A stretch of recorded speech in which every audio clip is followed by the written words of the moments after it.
سلام دوستای عزیزم، امیدوارم که خوب و خوش باشید. آموزش امروز ما بافت یه مدل جلیقه هستش که با استفاده از موتیف مادر بزرگ و 2 رنگ کاموا بافته میشه. برای بافت این جلیقه‌مون ابتدا یه حلقه جادویی درست میکنیم. به این صورت نخ رو دور انگشتمون میپیچیم و این نخ رو با قلاب بیرون میارم. یه زنجیری میزنم برای محکم شدن بافت و روی این تک زنجیره 2 تا زنجیره دیگه میبافم، 1 و 2. در کل میشه 3 تا زنجیره.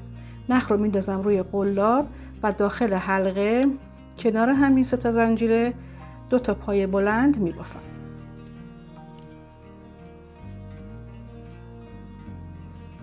به این صورت یه دونه زنجیره میزنم، دوباره داخل حلقه 3 تا پای بلند کنار هم دیگه بافته میشه. 1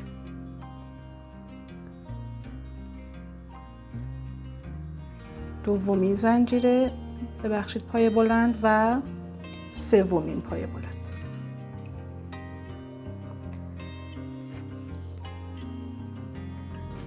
بعد از 3 تا پای بلند دوباره یه دونه زنجیره میبافم و 3 تا پای بلند بعدی.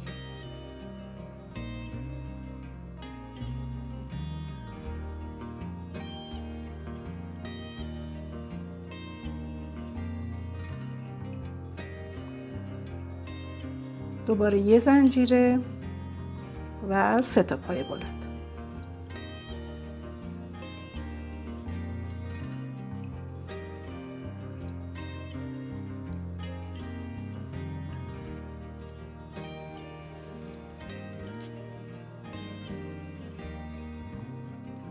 نخ حلقه رو میکشم که بافت به هم نزدیک تر بشه.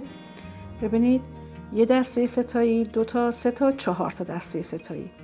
یه دونه زنجیره میبافم، نخ رو میندازم روی قلاب، روی 3 تا زنجیره اولی که بافته بودم و بافت رو شروع کرده بودم با یه پایه متوسط به ابتدا و انتهای کار رو به هم دیگه وصلش میکنم. به این صورت. برای شروع ردیف بعد همینجا 3 تا زنجیره میبافم، 1 2 3 تا زنجیره میبافم، نخ رو میندازم روی قلاب، داخل همین فضایی که داشتم 2 تا پای بلند میبافم که با این 3 تا زنجیره میشن 3 تا. این قسمت از کار میشه گوشه کار که میخوایم موتیف مادر بزرگ رو از این قسمت بزرگتر کنیم و افزایشش بدیم. یه دونه زنجیره میبافم، بیام قسمت بعدی روی این تک زنجیره‌ای که اینجا داشتم 3 تا پای بلند میبافم. 1 2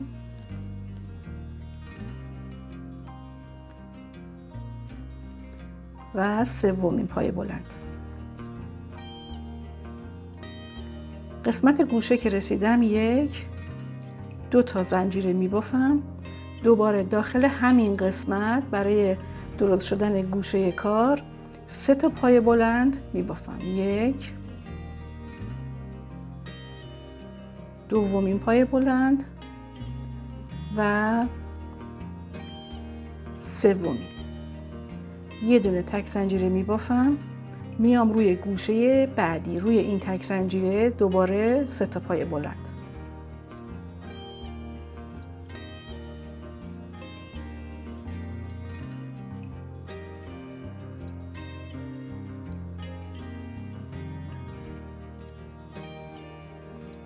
یک دو تا فاصله میدم و برای درست شدن گوشه بعدی داخل همین قسمت کنار همین 3 تا پای بلند دیگرم میبافم.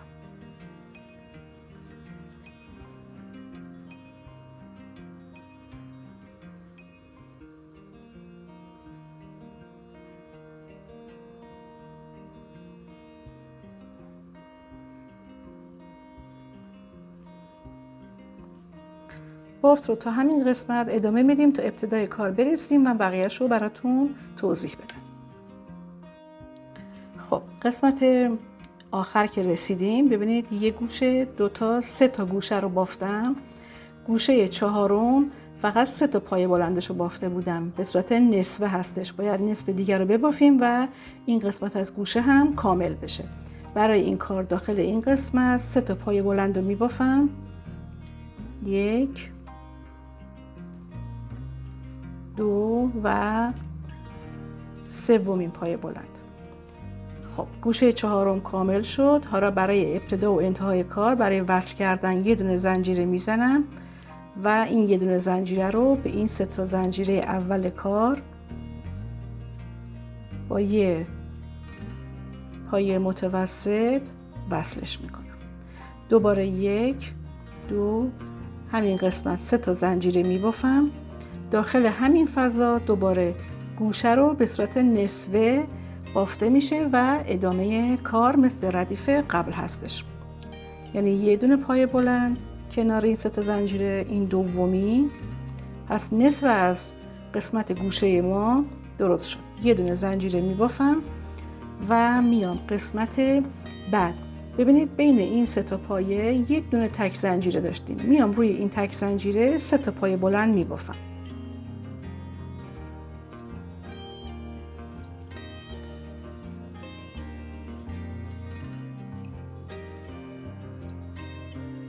سوم یه دونه زنجیره فاصله میدم، میام گوشه بعدی. برای بافت گوشه باید 3 تا دسته پایه، ببینید 2 تا دسته پایه ستایی باید ببافم. 1 دومین پایه بلند و 3. قسمت گوشه ها 2 تا زنجیره رو فاصله میدیم. دوباره داخل همین فضا کنار این 3 تا پایه 3 تا پایه بلند بعدی رو میبافم.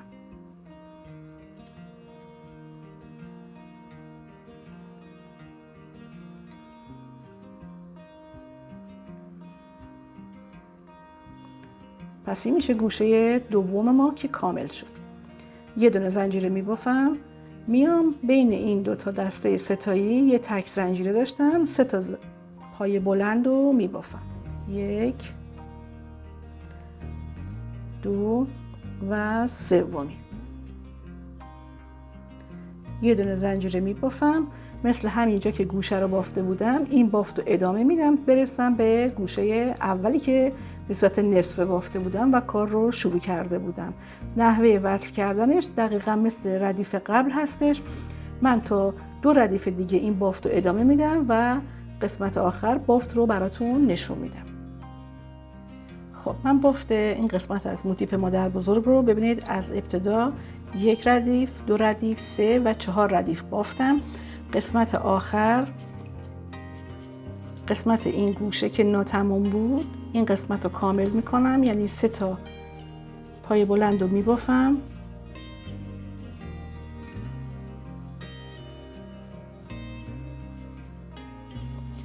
برای وصل کردن این قسمت از آخر کار 1 2 تا زنجیره میزنم، به این 3 تا زنجیره اول کار وصلش میکنم. با یه زنجیره نامرئی وصل میشه. یه دونه زنجیره برای محکم شدن کار میبافم. نخ سفید و این قسمت قطع میکنم. به این صورت یه پایه این جلیقه قسمت وسطش کامل شد. برای ادامه بافتمون از رنگ دیگه استفاده میکنم. یه گره روی نخ دوممون درست میکنم. از هر جای کار که بخواید میتونید شروع کنید، از هر گوشه میتونید شروع کنید. من از این قسمت از گوشه کار رو شروع میکنم. گره رو روی بافتم محکم میکنم به این شکل. دوباره یه دونه زنجیره زده بودم، 1 2 3 تا زنجیره میزنم و 2 تا پایه بلند کنارش میبافم.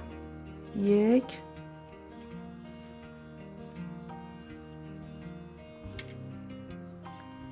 2. دوباره یه دونه زنجیره میبافم، میام فاصله این 3 تا دسته روی تک زنجیره دوباره 3 تا پایه بلند میبافم. بافتمون هیچ تغییری نداره، فقط رنگ تغییر کرده. یه زنجیره میبافم، میام بین 2 تا دسته دومی روی تک زنجیره دوباره 3 تا پای بلند رو میبافم.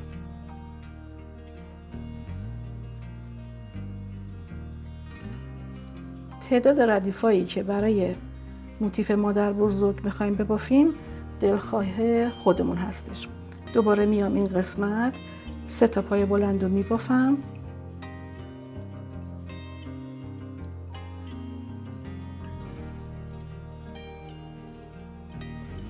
یعنی اگه شما خواستید که این قسمت رنگ سفید بیشتری داشته باشید، تعداد ردیفاتون رو بیشتر میکنید.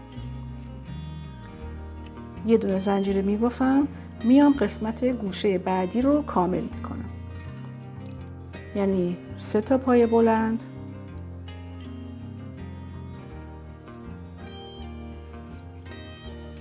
دومی و سومین پای بلند، 1 2 تا زنجیره فاصله میبافم، میام داخل همین قسمت گوشه رو کامل میکنم. یعنی 3 تا پای بلند بعدی رم تو همین فضا میبافم.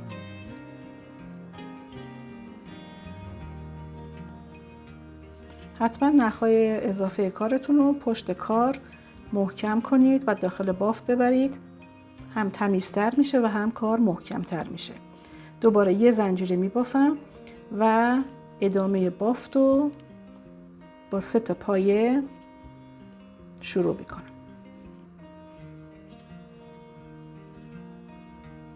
یه زنجیره و ادامه بافت. کل ردیف رو کامل میکنم تا برسم به این قسمت که گوشه به صورت نصف بافته شده بود. من به این قسمت میرسم و بافت رو براتون ادامهش رو توضیح میدم. من این ردیف رو کامل کردم. به قسمت آخر که رسیدم، بعد از 3 تا پایه یه دونه زنجیره میبافم، میام قسمت گوشه که 3 تاشو بافته بودم و 3 تای بعدی رو الان میبافم. 1 این دومین پای بلند و سومی. به این قسمت از کار که رسیدم یه دونه زنجیره میبافم، نخ رو میندازم روی قلاب. روی این 3 تا زنجیره‌ای که بافته بودم ابتدا و انتهای کار رو با یه دونه پایه متوسط به هم وصل میکنم. دوباره 1 2 3 تا زنجیره میزنم روی همین پایه متوسط داخل همین فضا. نصف از گوشه رو الان میبافم، یعنی کنار این 3 تا زنجیره 2 تا پایه بلند رو میبافم و کار رو مثل ردیف قبل شروع میکنم. یه دونه زنجیره میبافم، میام توی این فضای بین این 2 تا دسته 3 تایی روی تک زنجیره 3 تا پایه بلند رو میبافم.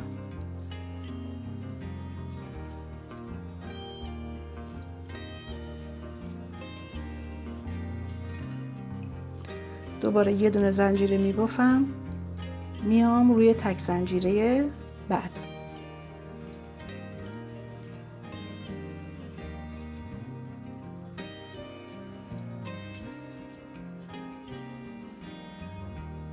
و زنجیره تکی.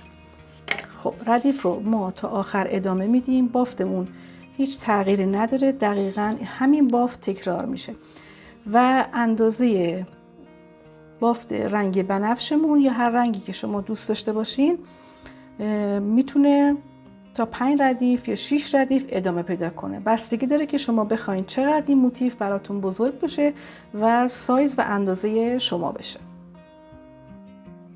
من موتیف مادر بزرگ رو برای قسمت جلوی جلیقه ببینید 1 2 3 4 ردیف از رنگ سفید استفاده کردم. از رنگ بنفشم 1 2 3 4 5 6 و 7 استفاده کردم. 7 ردیف بافتمش و دوباره از رنگ سفید 1 2 3 تا ردیف بافتم. برای ادامه کارمون ابتدا و انتهای کار رو با یه زنجیره که من قبلا بافتم، ببینید یه زنجیره بافتم، ابتدا و انتهای کار رو با یه دونه پایه متوسط به همدیگه وصلش میکنم. 1 2 3 تا زنجیره میبافم. داخل همین فضا مثل همون سری قبل 1 و دومین پایه بلند رو میبافم. از این ردیف به بعد بافتمون به این شکل میشه که روی این 3 تا پایه بلندی که داشتیم پایه بلند میبافم. 1، این دومین پایه بلند و 3. یه دونه زنجیره داشتم بین این دسته های ستایی. روی این یه دونه زنجیره یه دونه پایه بلند میبافم. دوباره میام روی این دسته های ستایی و روی هر کدوم از اینا یه دونه پایه بلند بافته میشه.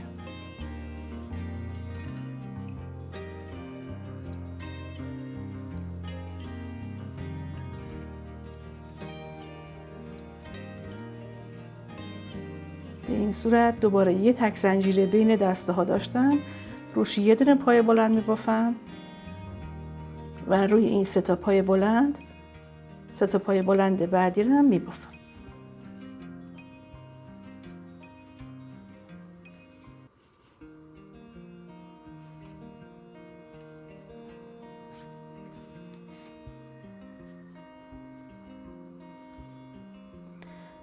به این صورت این ردیف 15 ما کاملا ردیف با پایه بلند پر میشه و دور تا دور کارمون به همین شکل بافته میشه.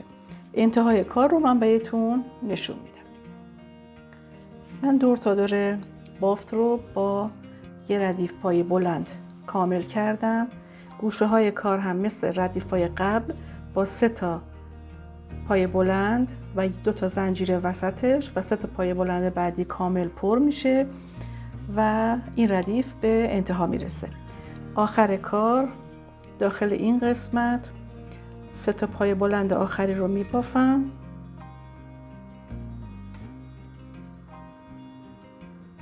دو و سومی. 1 2 تا زنجیره میزنم. 2 تا زنجیره رو وصل میکنم به 1 2 و 3 تا زنجیره‌ای که کار رو باهاش شروع کرده بودم. با یه زنجیره نامری به هم وصل میکنم. یه زنجیره برای محکم شدن کار میبافم. نخم رو این قسمت قطع میکنم. برای بافت قسمت پهلوی کار دونه ها رو میشماریم. دستای ستایی 1 2 3 4 5 و 6 از قسمت ششمین دسته و روی پایه وسطی کار رو شروع میکنیم. روی نخم یه دونه گره درست میکنم به این شکل و روی ششمین دسته پایه وسط این قسمت نخ رو روی پایه محکم میکنم با یه زنجیره 1 2 3 تا زنجیره میبافم. روی هر یه دونه پایه‌ای که اینجا داشتیم یه دونه پایه دیگه میبافم که این قسمت هم پهلو و هم کف حلقه آستین رو برای ما درست میکنه. به این صورت کار رو ادامه میدیم. این میشه یه قسمت از پهلوی کار. این قسمت رو ببافیم میشه پایین جلیقمون و میاییم این قسمت تا دونه ششم ادامه میدیم که میشه قسمت پهلوی مقابل کارمون میشه. خب قسمت حلقه آستین من از این قسمت شروع کردم، بافت رو روی قسمت پایین جلیقه ادامه دادم، رسیدم به قسمت مقابل پهلو و قسمت آخرش. روی ششمین مدلم یعنی 1 2 3 4 5 6 این چند تا دونه آخرم میبافم.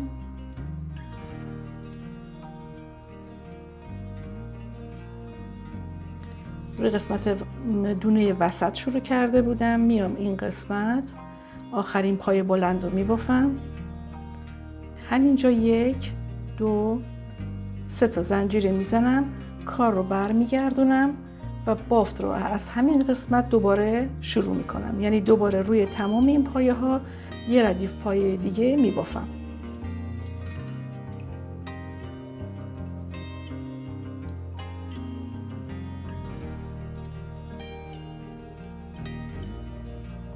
این قسمت از کار میشه قسمت حلقه آستین که بلندیش از این قسمت کامل میشه.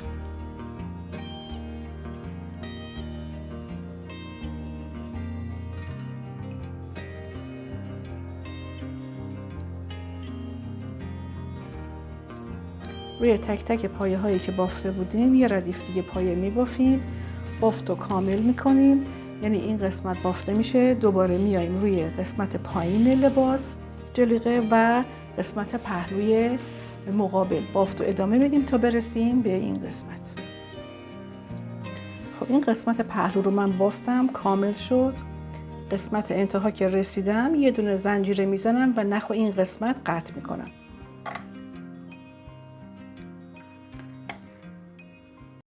خب این قسمت از کار که رسیدیم، پهلو رو که بافتم، برای بلند شدن حلقه آستین و قسمت یقه ما احتیاج به بند داریم. حالا این بند اندازش به دلخواه شما هست، میتونید این بند رو باریکتر یا پهن‌تر ببافید. برای بافتن این بند یه گره روی نخ درست میکنم به این صورت. این گره رو در قسمت گوشه کار محکم میکنم. یه زنجیره، دومین زنجیره و 3 تا زنجیره میبافم. کار رو از روی همین اولین پایه شروع میکنم.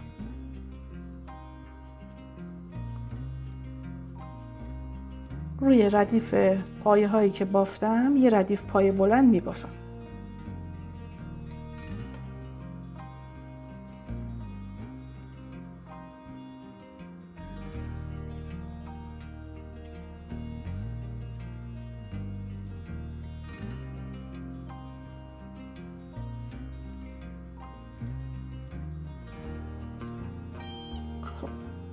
من تا این قسمت اولین دسته ستایی و دومی تا قسمت پایه وسط بافتم. اگر شما میخواهید که پهن‌تر باشه و یقه جمع‌تر و کوچیک‌تر باشه، این بند رو باید پهن‌تر ببافید. برای ادامه کار همین قسمت 3 تا زنجیره میزنم، 1 2 3.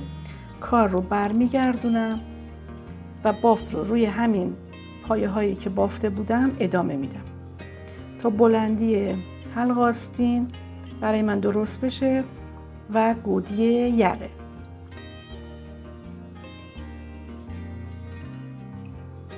آخرین پایه بلند رو روی این 3 تا زنجیره که بافته بودم میبافم.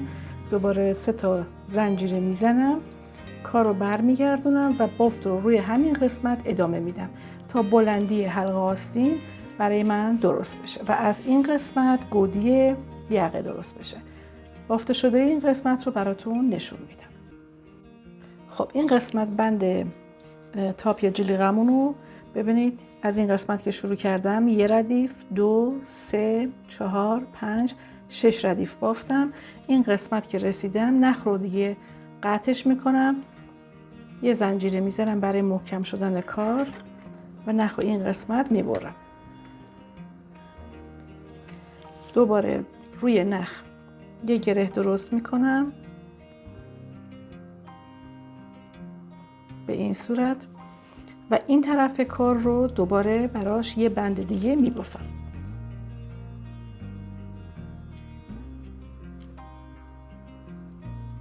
گره رو محکم میکنم، 1 2 3 تا زنجیره میبافم.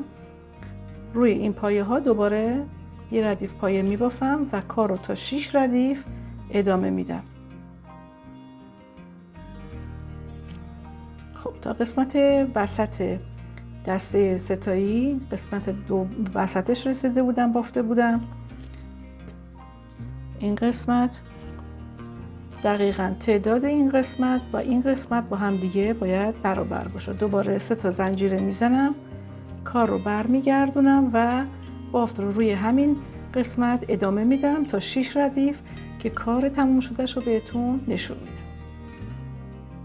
خب من قسمت هر دو تا بند رو بافتم. به این قسمت از کار که رسیدم اینم 6 ردیف بافتم. نخ این قسمت قطع میکنم. یه مقدار بلندتر برمیدارم نخو برای دوختن 2 تا بند به هم دیگه. خب ببینید این میشه قسمت جلوی کار. یکی دیگه لنگ همین من بافتم اندازه همین 2 هستش. به این صورت یکی پشت کار یکی جلوی کار میشه. پشت رو اینا رو به روی هم دیگه قرار میدیم، یعنی اینجا که روی کار هست اینم روی کار برمیگردونم به این شکل. 2 رو باید به سمت هم دیگه باشه. این نخی که اضافه نگه داشته بودم داخل سوزن میکنم و 2 بند جلیقه یا تاپ رو به هم دیگه میدوزم.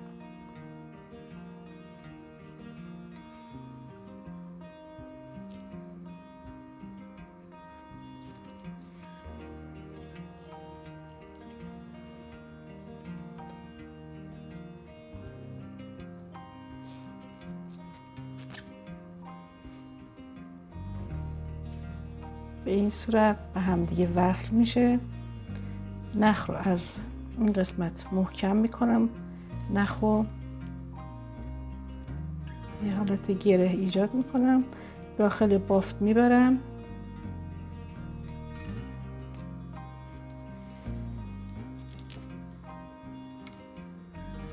و اضافه نخ رو این قسمت قطع میکنم. همین مدل دوخت رو برای این قسمت از بند تاپمون و پهلوی کار، یعنی همین 2 قسمتی که اضافه تر بافته شده بود، این 2 رو هم روبروی هم قرار میدم و دوخت رو تا این قسمت گوشه انجام میدم. این قسمت باید به هم دیگه دوخته بشه که من دوخته شده این قسمت ها رو آخر کار بهتون نشون میدم. برای قسمت دوخت 2 پهلو 2 رو روبروی هم قرار میدیم به این صورت و از گوشه کار دوخت رو مثل بند حلقه آستین شروع میکنیم. خب پهلوها رو من به هم دیگه دوختم. این میشه قسمت روی کار ما و این قسمت پشت کارمون هستش که به هم دیگه 2 قسمت جلو و پشت رو با دوخت نخ و سوزن به هم دیگه وصلش کردم. برای ادامه کارمون قسمت یقه رو ببینید از روی جای وصل 2 بند به هم دیگه یه حالت یک ردیف پای کوتاه رو شروع میکنیم که هم کار رو تمیزتر میکنه و هم یقه رو یک مقدار جمع‌تر میکنه. یه دونه گره روی نخ درست میکنم. از قسمتی که به هم دیگه وصل شده بود از این قسمت اتصال نخم رو محکم میکنم، یه دونه زنجیره میبافم که با اون گره میشه 2 داخل همین قسمت روی تمام این ردیف پای متوسط میبافم. یعنی یکی میام روی قسمت بعدی روی این قسمت ردیف 2 میبافم،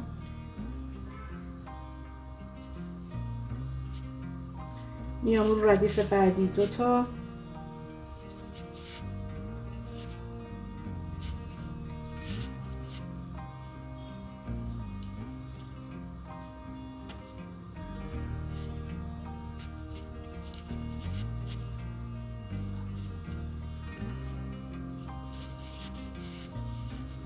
اینم آخرین ردیف.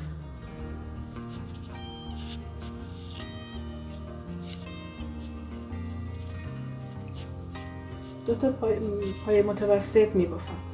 از این قسمت که حالت گوشه است و وصل میشه به قسمت تنه، بند وصل میشه به قسمت تنه، میام روی اولین پای بلندی که بافته بودم یه دونه پای متوسط میبافم. دوباره روی تمام پایه های بلندی که داشتم یه دونه پای متوسط میبافم.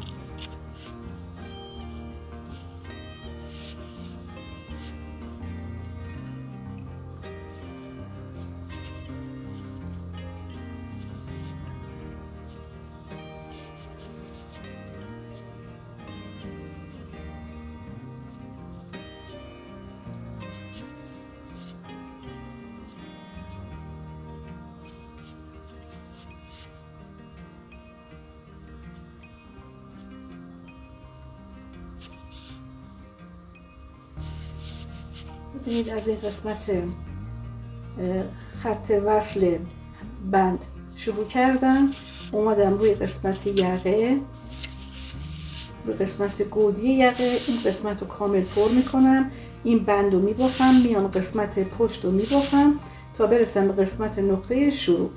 این بافت رو هم برای یقه انجام میدیم، هم برای دور حلقه آستین کامل انجام میدیم و با یه ردیف پای متوسط کار رو تموم میکنم. من یه ردیف پای متوسط رو قسمت حلقه آستین و قسمت یقه کار بافتم.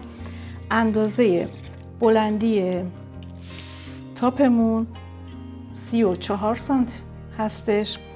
گشادی کار از قسمت این حلقه آستین تا این حلقه آستین اگه من بگیرم میشه 32 سانت که 2 برابرش میشه 64 سانت میشه.